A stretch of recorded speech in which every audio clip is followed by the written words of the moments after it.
Hello and welcome to the Mental Health Book Club podcast with your hosts Sydney Timmins and Becky Lawrence. We would like to take this opportunity to let you know that we will be covering a diverse range of mental health topics that may be distressing to some listeners. You can find a full list of the topics being covered in each episode in the show notes. Please check the show notes before listening to any of our episodes. Welcome to the Mental Health Book Club podcast with me, Sydney Timmins. And today the episode will be focusing on anxiety, grief and depression. But before I get into the main part of the podcast, I would like to give a little shout out to the University of Hertfordshire, who are doing a doctoral study on something that is often overlooked in academia. They're conducting research into the experiences of parents or carers who help to look after a child or children where the family has a parent that has mental health difficulties. Now that is a bit of a mouthful, but what they're looking for are people that are supporting a family where the parent or a parent has a mental health condition and you're supporting their child within the family. And this study is aiming to learn more about the experiences of parents and carers who look after a child or children in the family where the parent has a mental health difficulty. So for example, this is if someone has a parent that has been living with bipolar or any other kind of mental health issue. So in this situation, what they're looking for are people such as the partner of the parent who is suffering from a mental health issue, the grandparents, older siblings, aunts and uncles, and so that's anyone that is really providing support to the child who is living with a parent that has a mental health issue. And these people will be often providing emotional support for the child. They may also help out with household chores and so forth. And these people are really important to the family and supporting the family generally. However, there's been a lack of research done on this area. So the guys at the University of Hertfordshire are looking for people who are looking after a child or children aged 4 to 17 with a parent that has a mental health difficulty.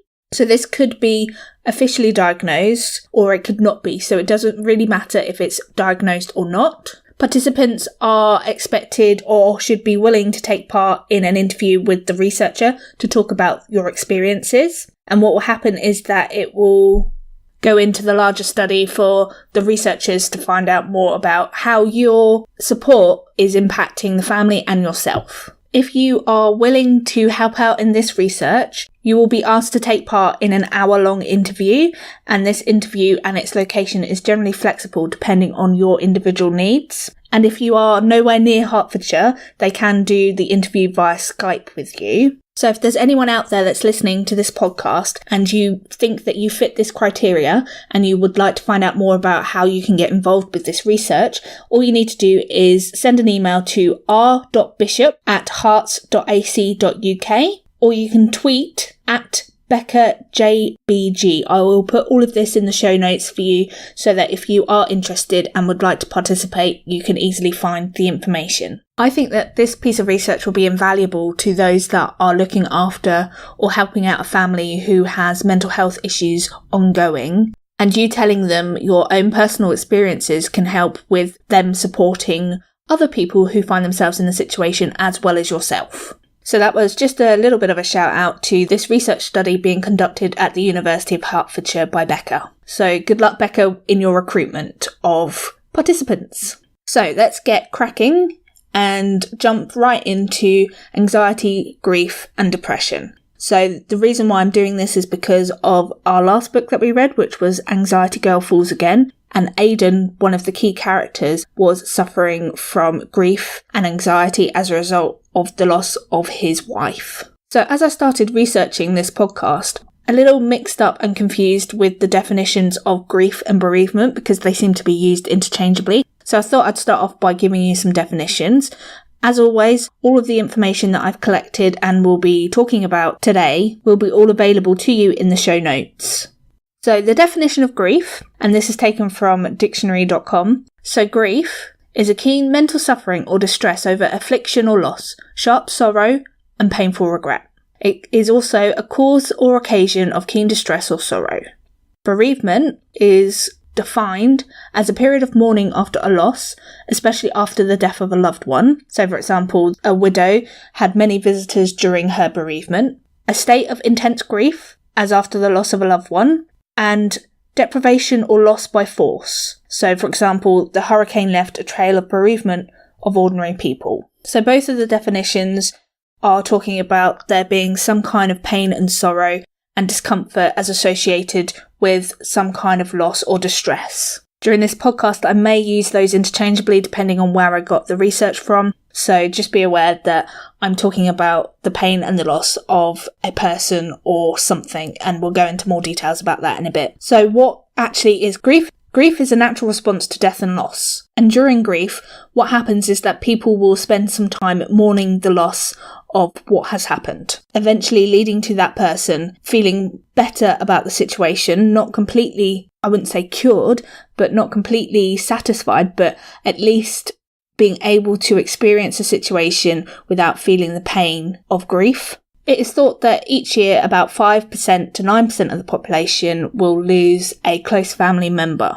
But that doesn't mean that that's the only thing that people will grieve for. There's quite a long list of things. I'll just give you a quick summary of some of the things and the situations that a person could grieve over, such as a breakup of a relationship, such as a divorce or separation, death of a loved one, so that could be your friends, your family members, or your pets, for example. A change in health status. So for myself, I had a period of grief when I was diagnosed with multiple sclerosis. Personal injury or illness. Again, that will be something such as the potential of losing the ability to walk, but any kind of personal injury or illness. Infertility, so the inability to be able to start a family. It could be as a result of your job. You may have lost your job, or there may be a change in the position at work, or even some work conflict. Financial problems, end of school or education. So I know that when I finished university, it was kind of a bit of a shock to the system, because what do I do next? Christmas. So for some people, Christmas can be a period of grief. So something could have happened at Christmas, or for me, for example, with my issues with infertility, I find Christmas quite difficult because Christmas, I feel, is very much about children. And because I don't have children of my own, I find it very difficult. You may also have a period of grief if you have become imprisoned or a member of your family has become imprisoned. Lots of people may report feeling grief when the kids leave home. And one of the most stressful things that you can do in your life, they say, is moving house or moving location.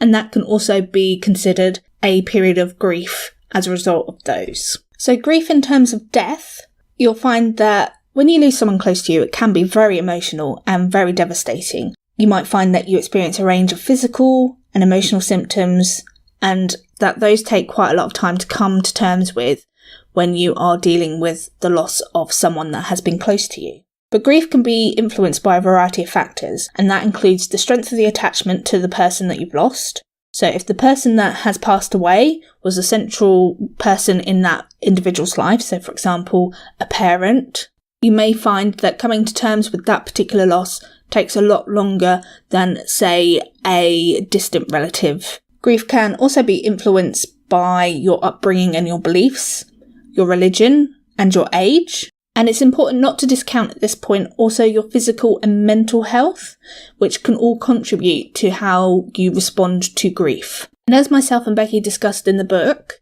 it felt like Aidan had all of a sudden gotten over his grief for his wife. However, really, bereavement never ends. It ebbs and flows, and after a while, you may find it easier to deal with certain things, such as birthdays, anniversaries, and places that trigger you to remember things about that particular person, but is often always there and won't ever really go away. You're always going to be sad that you've lost this particular person. It's also important to note that there is no particular timeline associated with grief. Everyone is an individual. Grief is down to the individual and the way that they deal with it and how they express and how they cope with the situation. So what is normal for some people can be completely the opposite for others. So when a person experiences grief, what they will often report is that they feel sad. They feel that there is a lot of despair in their lives. They are mourning. They also can report that they are tired all the time. They have low energy, that they're very tearful, that they can break into tears over the slightest of things, that they have a loss of appetite. The person may report poor sleep or a change in sleeping patterns. They may also find that they are unable to concentrate. and that they might also find that there are happy and sad memories that keep coming into mind, and they might also have feelings of guilt associated with the loss of a loved one. So all of those things can be considered as normal processes that you go through during grief. Problems generally tend to arise when people try to stop the grieving process. So that is that they try to stop the feelings of emotions that are coming to them and give themselves a hard time over the things that they're feeling.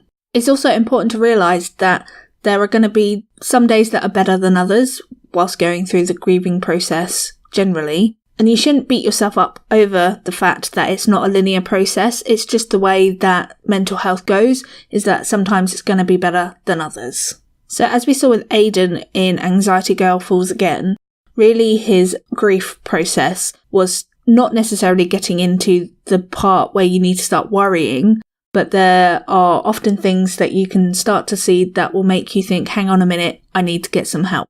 So, for example, people that have started to experience suicidal thoughts, if you start to seriously lose weight and you find it extremely hard to perform daily functions, such as getting out of bed in the morning, going to work, then you may need to seek professional help. So, for some, the grief process may become depression, anxiety. They may end up with panic attacks. You also may feel extreme anger during the period of grief. You might also feel lonely, and I'm going to go into those in a bit more detail as we go through. So one of the things, or one of the side effects that you can suffer with as a result of grief are panic attacks. And we talked about this in our previous podcast, which was anxiety and generalized anxiety disorder, which you can find in episode 3 of the Mental Health Book Club podcast. But just as a quick recap, an individual may go through periods of panic and panic attacks, and during a panic attack there are physical symptoms that can quickly build up in the individual suffering from them, including a racing heart, feeling faint, dizzy or lightheaded, feeling hot or very cold, sweating, trembling or shaking, feeling nauseous, having pain in the individual's chest or abdomen, struggling to breathe or feeling like you're choking, feeling like your legs are shaky or are turning to jelly, feeling disconnected from your mind, body or surroundings. So that's the disassociation that we talked about before. And during a panic attack, the individual may feel that they're very afraid, that they're losing control, that they're going to faint, that they are having a heart attack and they're going to die. And all of this is as a result of some anxiety being suffered by the individual who's going through the grieving process. And what you often find is that when an individual goes through the grieving process, anxiety can be a normal reaction to grief. And so after the death of a loved one, you may start to experience anxiety for a variety of reasons. And one of those can be that you're trying to avoid the emotions that are unpleasant and that are associated with the grieving process. And it's often common for people to try and avoid this unpleasant feeling, and attempts to block out and reduce the unpleasant thoughts that you're having and the emotions and the body sensations that you're having can lead to additional problems for the individual going through the grief process. Each person is an individual, and so what one person finds to be painful or threatening can be completely different to another person. So not everything will trigger the same reactions in each person, but things that could cause a person to feel threatened and feel that it is too painful to deal with are things such as the fear of losing control, being embarrassed about how you are dealing with the grief that you're feeling. You might find that you are concerned that there's going to be some kind of physical harm, and thoughts and feelings such as shame, guilt and hopelessness are all extremely difficult emotions at the best of times to try and deal with, let alone when you are going through a period where you are in so much pain because you've lost someone that is important to you. However, the issue is that if you try to avoid the painful emotions, the painful memories, etc., you will often find that you prolong the grieving process. And that prolonged process can eventually become the anxiety that you may feel and then result in panic attacks. You may also find that as a result of the grieving process, you start to learn specific behaviours associated with different situations. So we talked about this in the anxiety podcast. And as it is November as I sit here and record this, and I've been plagued with fireworks every night, an example of this that you may find that you then get anxious about is something such as a situation where you have seen someone get hurt by fireworks. And so you've learnt to associate fireworks with a fear of being hurt. And so you find that you are unable to deal properly with a firework display because you become anxious. So therefore, this time of year, with fireworks going off and fireworks being everywhere, you find it extremely anxiety provoking. Some people may have an overwhelming fear of the grieving process.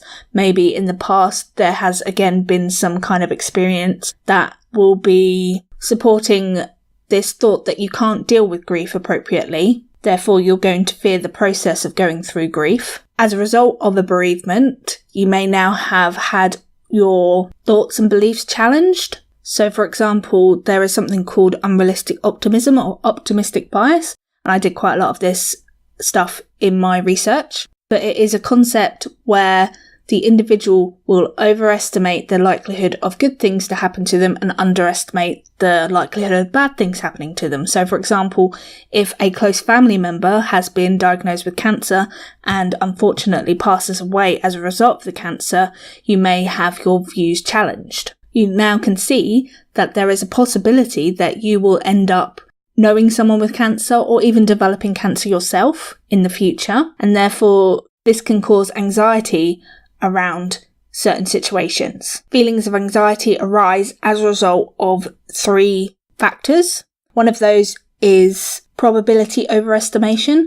So that is the individual believes that they are more likely that bad things are going to happen and that they're going to happen to themselves. There's cost overestimation, so that is the fact that the consequences of the bad situation are going to be worse than they actually are. And some people may find it difficult with uncertainty, so this is called intolerance of uncertainty, and this is not being able to cope with the fact that the world is an uncertain place and that you can't predict everything that's going to happen to you. There is also some research that was conducted by Newman and Lira in 2011, and they explain a concept that is called the contrast avoidance model. So this is something where a person who has generalized anxiety disorder can use to explain their worry and avoidance of different situations. So the theory says that as a way of coping with anxiety and stress, the person will worry about different situations, and if they are feeling chronically distressed, they are then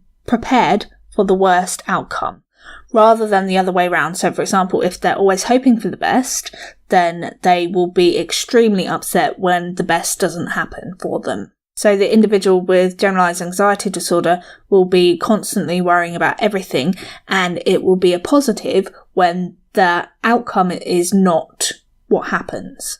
So they would rather move from a state where it's negative to positive rather than positive to negative, which I think makes quite a lot of sense personally. And so when negative events occur for the individual with generalized anxiety disorder, it can start to provide some kind of protection for them. So if you start to worry about the negative event, then you are kind of already prepared for a similar situation and for the negative emotions to happen again. But you are providing yourself with some level of protection so that it's not as drastic as you may think it is. And just a quick recap of what happens if an individual is feeling anxiety. And as I said before, everyone is an individual. You may not feel anxiety associated with grief. However, if it becomes a problem, this is the things that you should be looking out for. So symptoms of anxiety include feelings of dread, panic, or impending doom, feeling on edge and irritable, heightened alertness, difficulty sleeping, feeling like the world is speeding up or slowing down, feeling that others around you can see that you are anxious and are looking at you, that your mind is busy with lots of different thoughts, you're currently dwelling or you're always dwelling on negative experiences, so you're ruminating about negative experiences.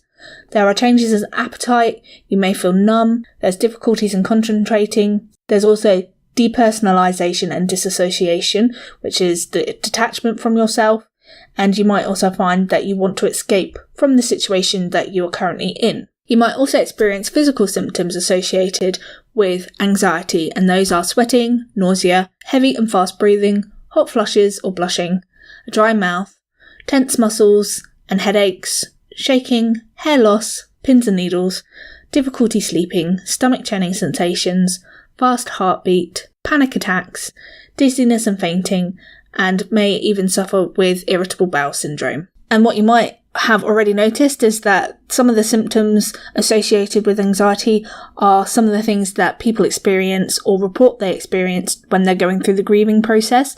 So it is important to, in some ways, identify when it's becoming a problem so that you can get the help that you need, rather than just being what people would expect you to be going through as a result of grief. People who are going through the grieving process may also find that they're experiencing a lot of anger, and anger is a natural response to feeling that you are being attacked, that you're being deceived, that you're frustrated, or that you've been treated unfairly. So, for example, it is unfair that your Auntie Mary has developed cancer, and it's unfair that she has passed away as a result of it. But as I said, what you need to remember is that anger is a normal emotion.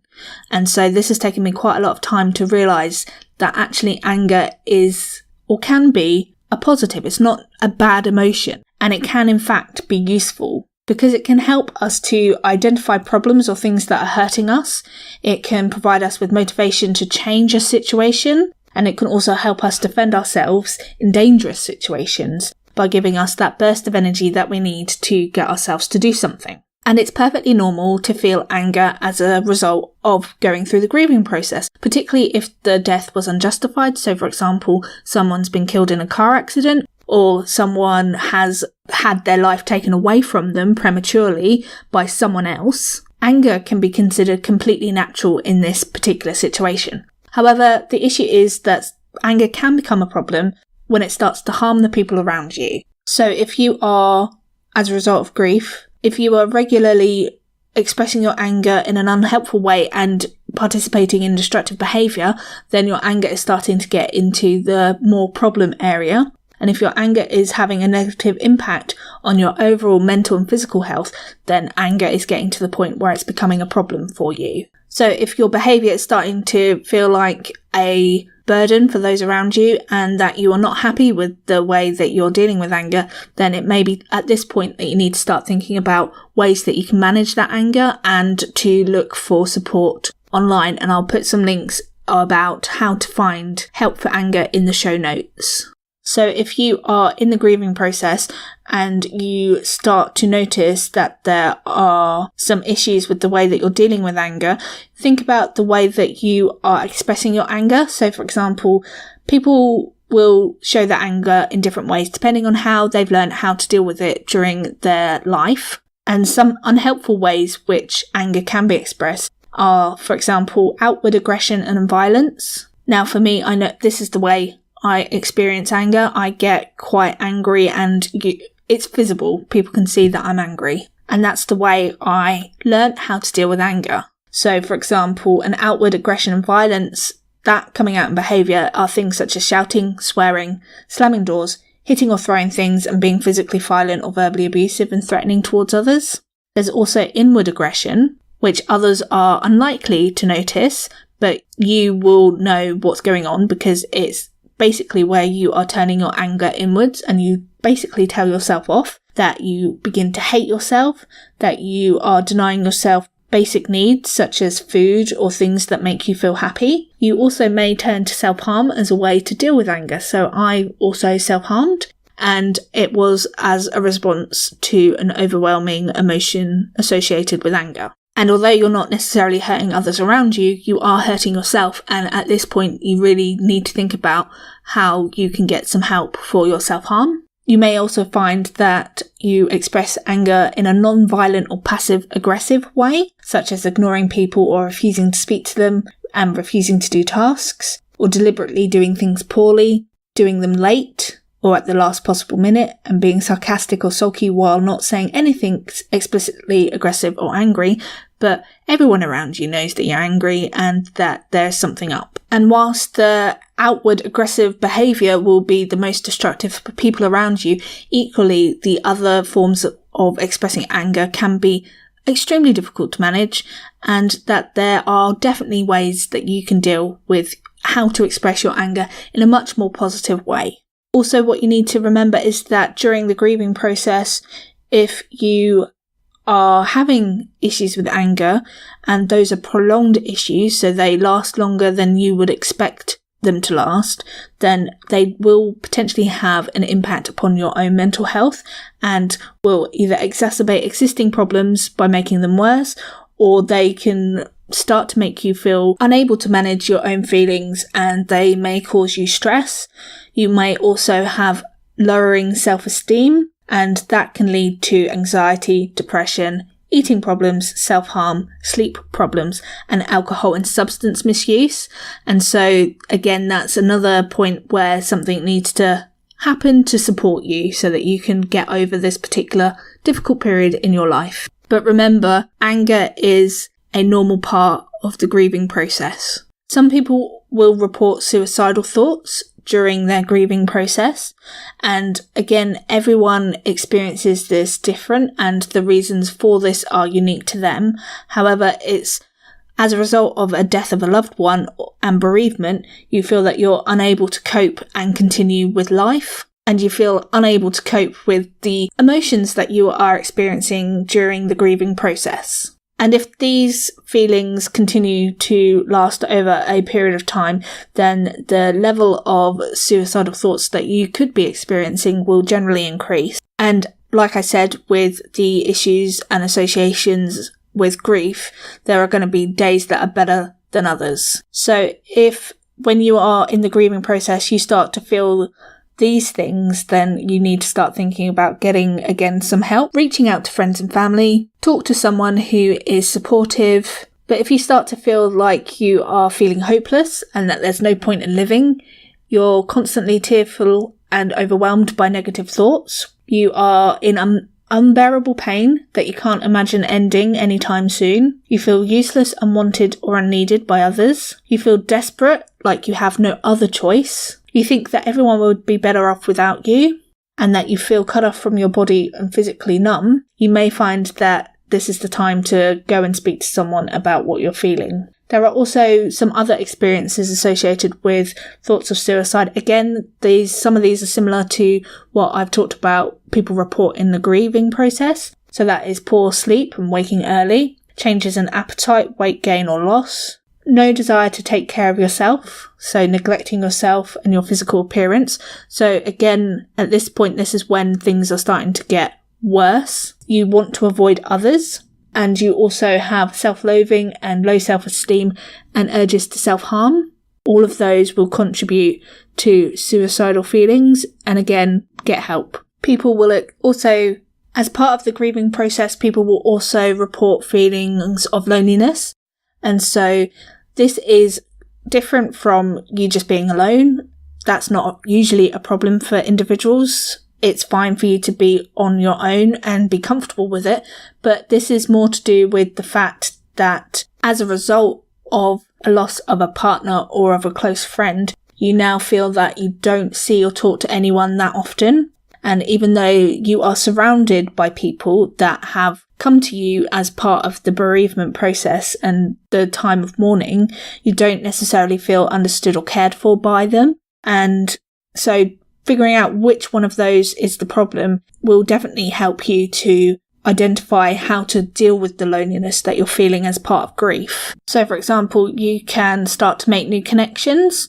But again, don't rush yourself through this process. There's nothing worse than getting out there and meeting new people before you're ready. Also, if you feel like you're not being necessarily understood or cared for by others, you need to open up more. You need to talk to the people surrounding you to say, look, this is what I'm feeling. This is what I'm experiencing. But again, as I said, don't rush it and try not to compare yourself with others. There's nothing worse than you sat there going, well, so-and-so didn't deal with grief like this. We're all individuals. Also, as a result of grief, you may find that your sleeping habits have changed, that you are now sleeping more poorly than you have in the past. The problem with having issues with sleep is that your poor sleep will lead to worrying.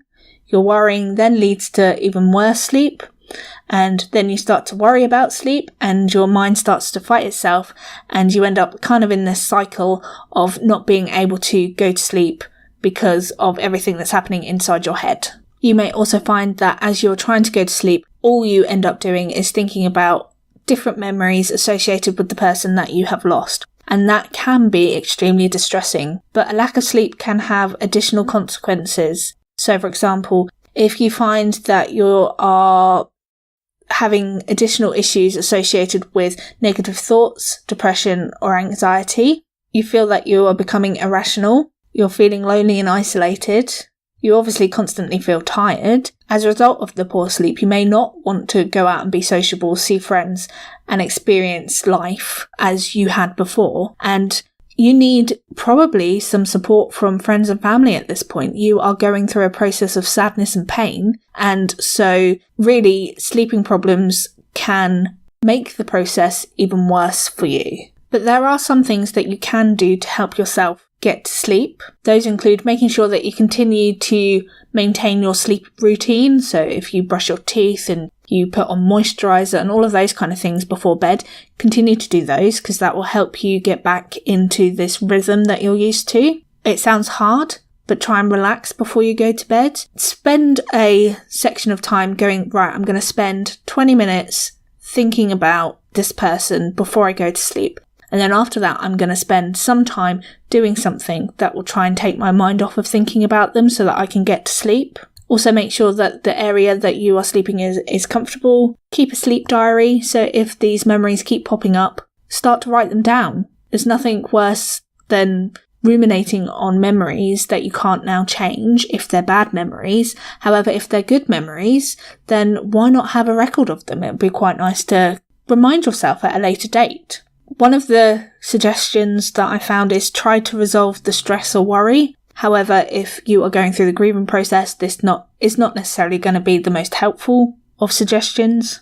Also, give yourself some tech-free time, so not using your mobile phone or using a Kindle in bed, for example, although I am obsessed with my Kindle. Check for any physical causes of the poor sleep, so if there's additional noise, if the fact that, say, you have lost your partner and they used to snore, maybe you need to bring something in that sounds similar because that may help you get to sleep. Consider getting more exercise, ensuring that you're eating a healthy diet and that you're not drinking too much alcohol.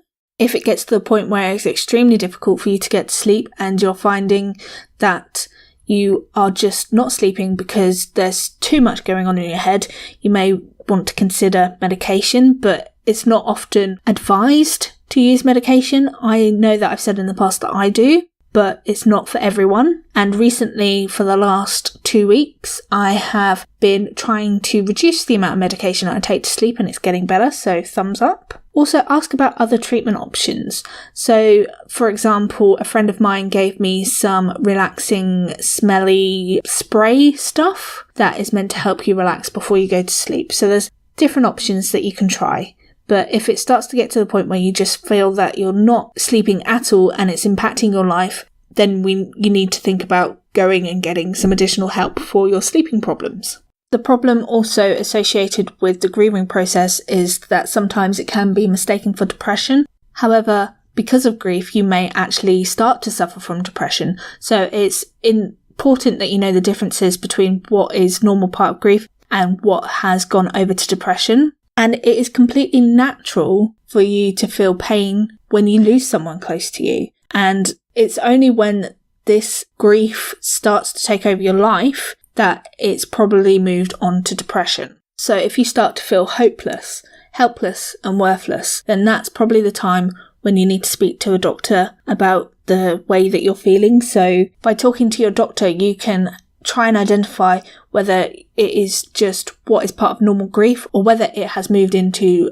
more of a major depression. And as I said before, depression and grief can look extremely similar. So the sleeping problems, the anxiety, the lack of self-care, the lack of appetite, the tears that is often associated with grief, the inability to want to do things or feel like doing things, the fact that you're no longer taking pleasure in activities that you used to find pleasurable before are all signs of grief and are all included in the symptoms of depression. In the DSM-5, it is actually stipulated that if a person is going through grief, if they've lost someone close to them, or there is some kind of grieving process that they are needing to work their way through, that they should not necessarily diagnose depression. And that if they have got a loss in their recent history, then that is an exception when they are doing the diagnosis. The DSM-5 also stipulates that there should be a period of mourning and grief, and if that grief goes beyond 2 weeks, then they can fall into the category of having depression. However, 2 weeks seems pretty quick to get over a loss of a person or a loss of a relationship or any kind of loss, to be perfectly honest. But it really is important to distinguish between whether it is just the grieving process, and I'm not saying just the grieving process because the grieving process is hard to deal with, but it's to stop unneeded medication being prescribed to people that don't necessarily need medication. And if you don't need medication, I don't know about you, but I wouldn't want to necessarily take it. But as I was saying, only 2 weeks to grieve can seem like it's quite a small amount of time that they are suggesting. And what you need to remember is that depending on the individual that is going through the grieving process and how integral they were to that individual's life will depend on how long the grieving process will take. The grieving process is also extended or made more problematic if the person is already suffering from depression, and so that individual may need additional support during the time that they're grieving. Other schools of thought say that you may feel grief for every day for about a year to 18 months after a major loss. But if you are in any doubt, see a health professional just to make sure. And I'd like to just quickly go through what depression is, and in its mildest form, being in low spirits. And it doesn't stop you leading your normal life, but it makes everything just a little bit harder to do the things that are seeming to be less worthwhile.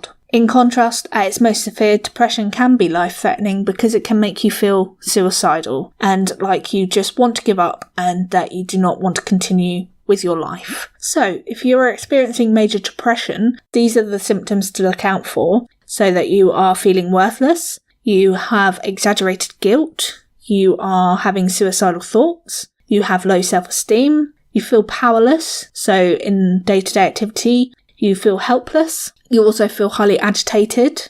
You have lost interest in pleasurable activities and you are experiencing exaggerated fatigue. All of those are signs of major depression. So if you are also experiencing depression, you might feel down, upset or tearful, restless, agitated or irritable, guilty, worthless and down on yourself, empty and numb, isolated and unable to relate to other people, a sense of unreality. You may have no self-confidence and you might feel hopeless and despairing. And in terms of behaviour, for someone who is experiencing depression, you may avoid social events and activities that you usually enjoy. You might be participating in self-harming or suicidal behaviour. You might find it difficult to speak or think clearly, so a lack of concentration. You might have lost interest in sex. You may have difficulty in remembering or concentrating on things. You might be starting to use more tobacco, alcohol, or other drugs than you usually would have. You will have difficulty sleeping. You might feel tired all the time. You might have a lack of appetite, losing weight, or you might be eating too much and gaining weight. There will be physical aches and pains that don't necessarily have any obvious cause, and you might find that you're moving very slowly or being restless and agitated. So some of those are characteristics of grief. But as I said, if in doubt, go to see your doctor. They can help you out and identify whether you're but whether you are grieving or if you have moved into something that needs additional help with your mental health. And the last symptom or feeling an individual who is grieving may report is feelings of stress. So as a result of a loss, you can start to feel stressed, and although it's not necessarily considered a mental health condition or diagnosis in its own right, it can have tremendous impacts upon your mental health. So you may have begun to feel like you are under more pressure than you had been prior to the person's death or prior to the loss. So for example, in a relationship you now have lost, you may now be solely responsible for looking after a child or another loved one, for example.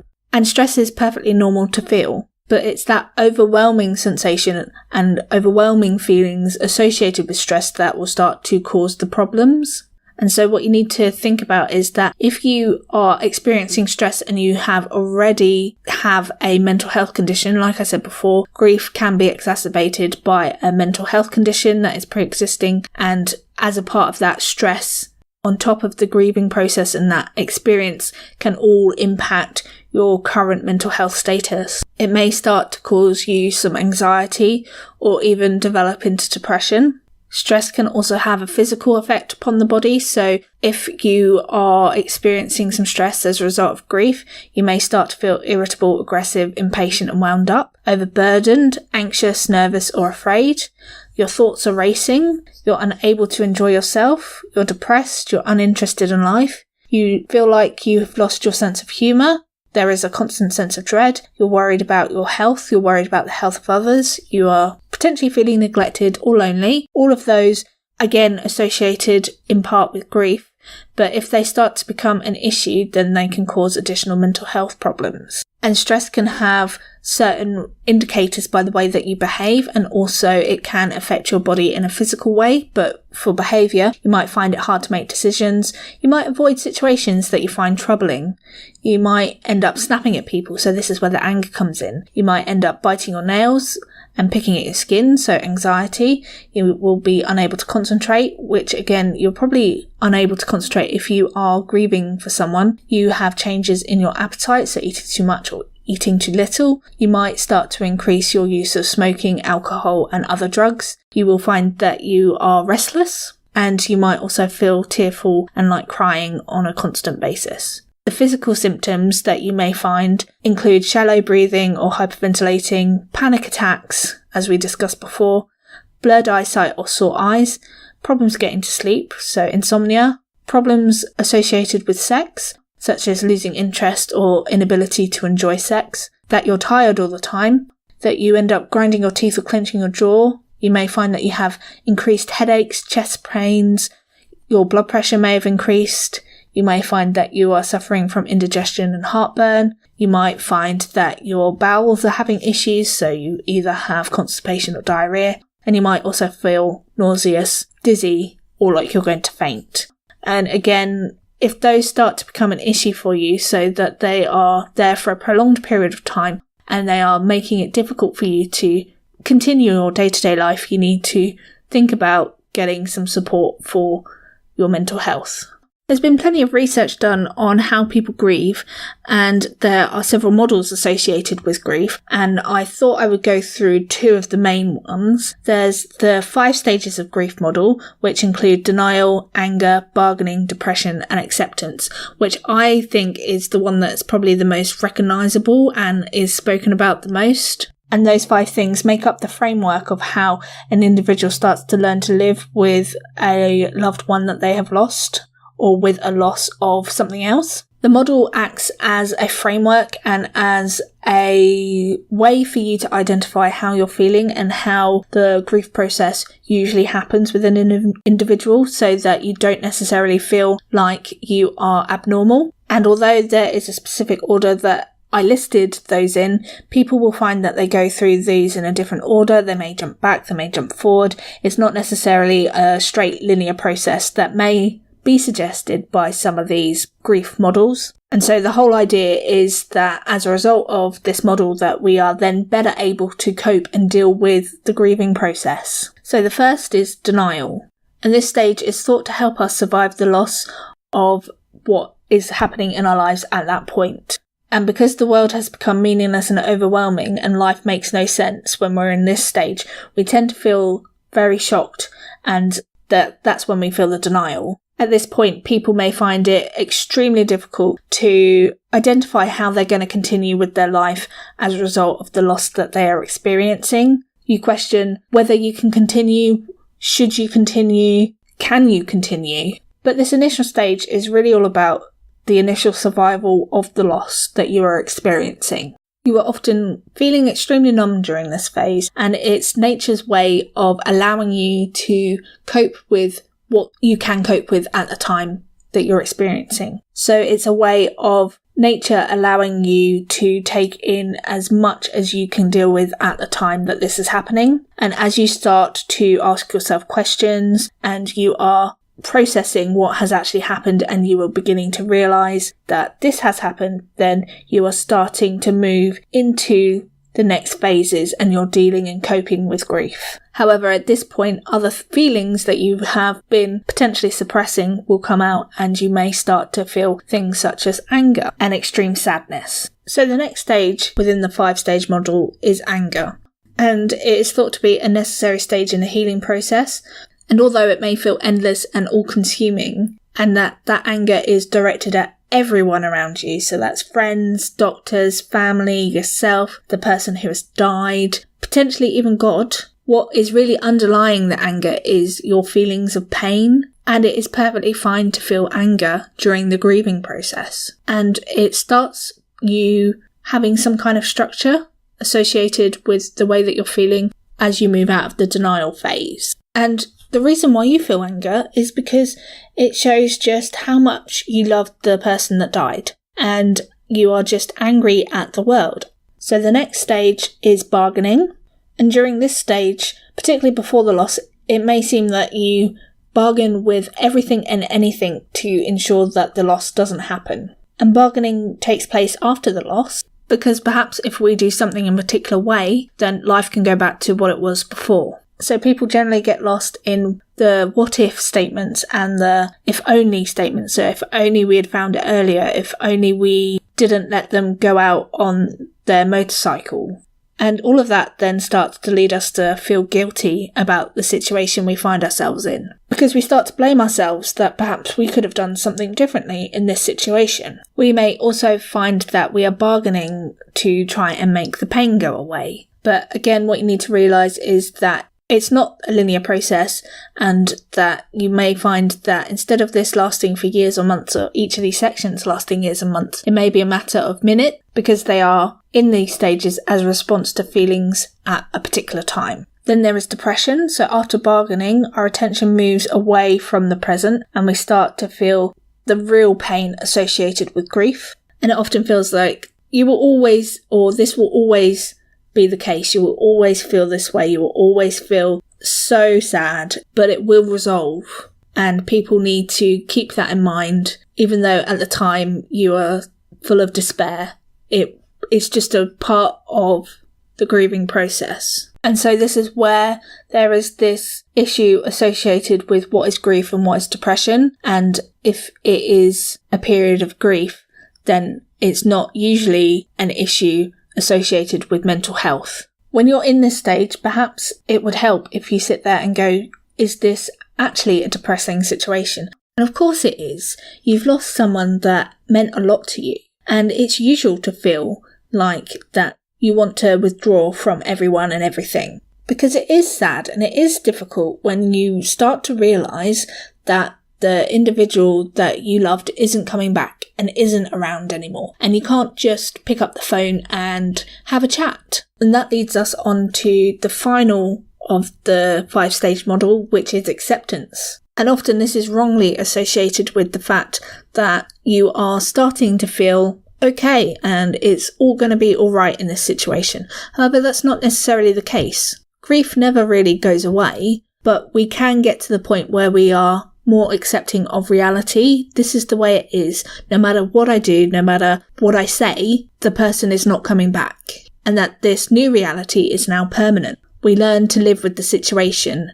We learn to live with what is considered the new normal. At this point, this is when we start to find new ways to continue with our lives without the person that has died within it. And it's thought that finding acceptance is literally just the fact that you're having more good days than you are having bad days. So whilst we get to the stage of acceptance, we start to live our life again, but with the person no longer in our lives. Another model of grief is the tier model, which is a 4-stage grieving model. And this model was developed by Warden. And it helps break down and understand the processes of mourning. And if you have to ask how to grieve, the answer is simple. Let yourself grieve. and that really you should just do what you feel is natural. And so TIA stands for T, to accept the loss, E, to experience the pain of the loss, A, to adjust to the new environment without the lost person,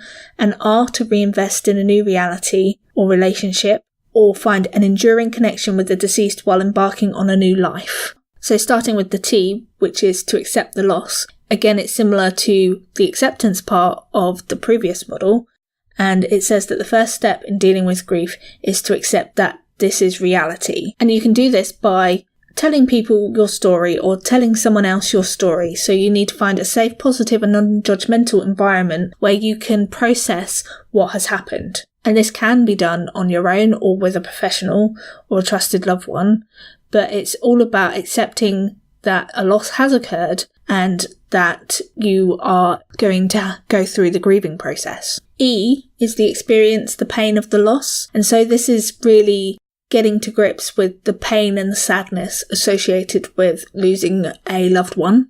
And during this time, you may feel emotions such as sadness, fear, loneliness, despair, helplessness, anger, guilt, blame, shame, relief, just to name a few. A is to adjust to the new environment without the lost person. So this includes internal adjustments and external adjustments, and potentially even spiritual adjustments, which will be different from person to person. And some will find it more difficult than others, depending on how the loss is impacting that individual. So if it's someone that's close or someone that is not so close. And finally, R, and this one is the one that they have had quite a lot of issues with wording what the R actually stands for. And there was a multitude of different titles for R, and so I'll give you some of the ones that I found. So R is thought to stand for reinvest in a new reality, or reinvest in new relationships, or find an enduring connection with the deceased while embarking on a new life. And what R really boils down to is that it's to find an appropriate and ongoing connection in our emotional lives with the person that has died, whilst allowing us to continue to live a life without them in it. And this can mean different things to different people. So remember, everyone's an individual with this. What is meaningful to one person may not necessarily be meaningful to another. But it's thought that in this particular part of the model, it's allowing the individual who is grieving to have the thoughts and the memories of that person that they have lost, but being able to continue to engage in things that bring them pleasure, new things, and even new relationships. There are things that can stop you from overcoming grief, and some of those can impede or slow down the healing process that you should have following a loss, and those include avoiding emotions, compulsive behaviours, an individual minimising their feelings, if they are overworking on the job at hand, or if they are misusing drugs, alcohol or other substances as a way to deal with their emotions, then they will find that grief may last longer, or they may not be able to get to the point where the grieving process is thought to have been accepted. In contrast, to help you in the grieving process, things that you need to do to get through is to acknowledge and accept both the positive and negative feelings that you're experiencing during the grieving process, to allow yourself plenty of time to experience those thoughts and feelings. Because if you rush it, it's nothing worse than rushing it and then comparing yourself to others and it becoming something that you are like, well, why am I not doing it the same as someone else? Giving yourself time is extremely important.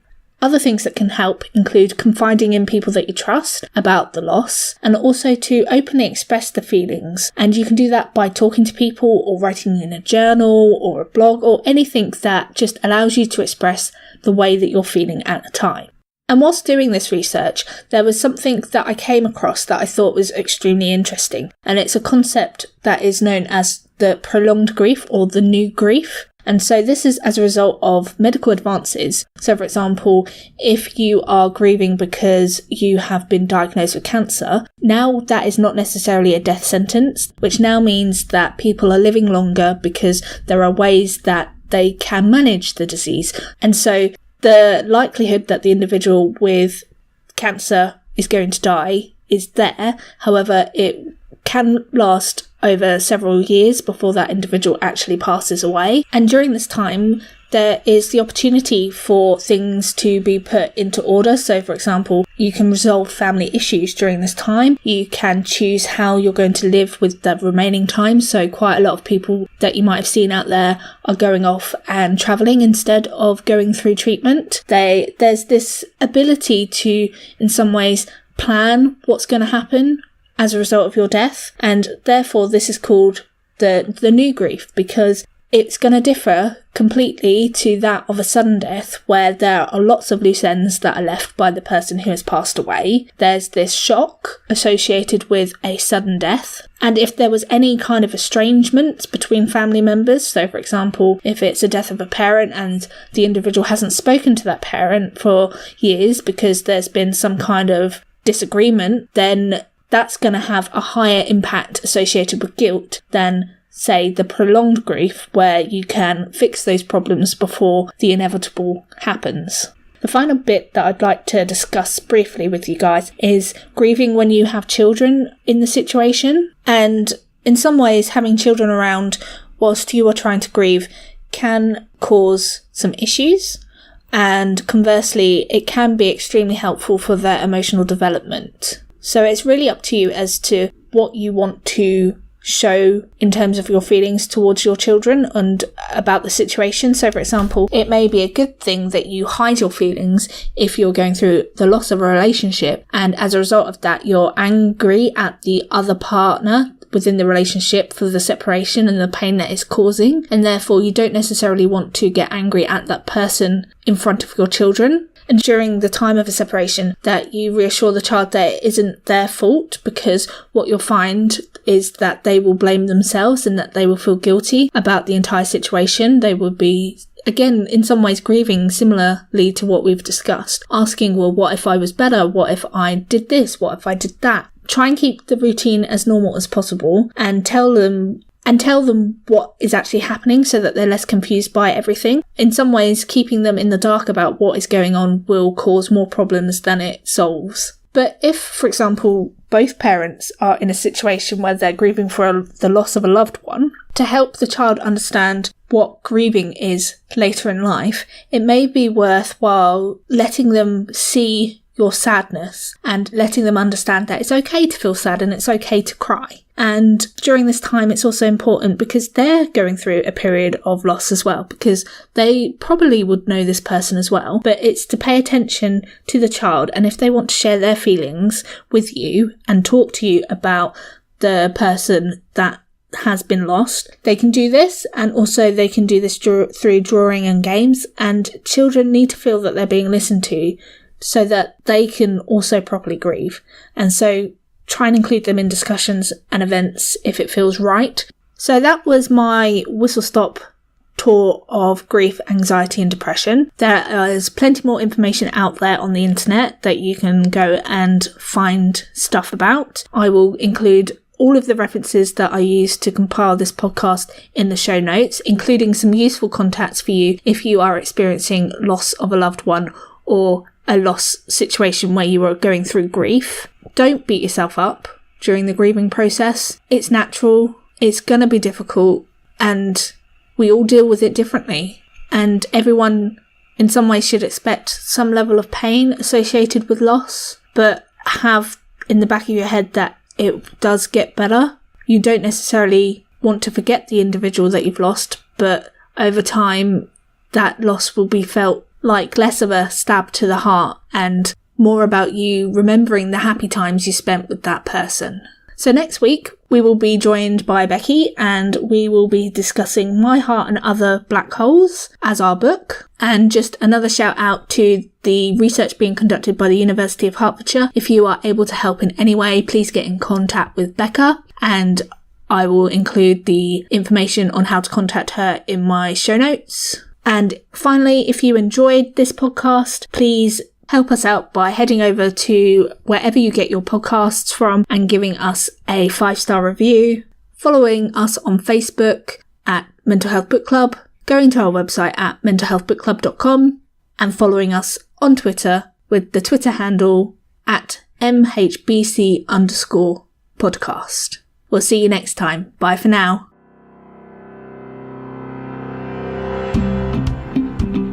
Thanks for listening to this episode of the Mental Health Book Club podcast. If you feel that you need additional support with your mental health, please call the Samaritans on 116 123, which is a 24-hour helpline. And if you need additional information about mental health issues, please visit Mind at mind.org.uk. Our next book will be Jasmine Warga's My Heart and Other Black Holes, which you can find more information about on our website, which is mentalhealthbookclub.com. We would really love to hear what you think about this podcast. Please get in touch with us at our Facebook page, which is the Mental Health Book Club, or at our Twitter, which is at MHBC_podcast. And if you like the podcast, please share it with your family and friends and leave us a 5-star rating on iTunes or wherever you get your podcasts.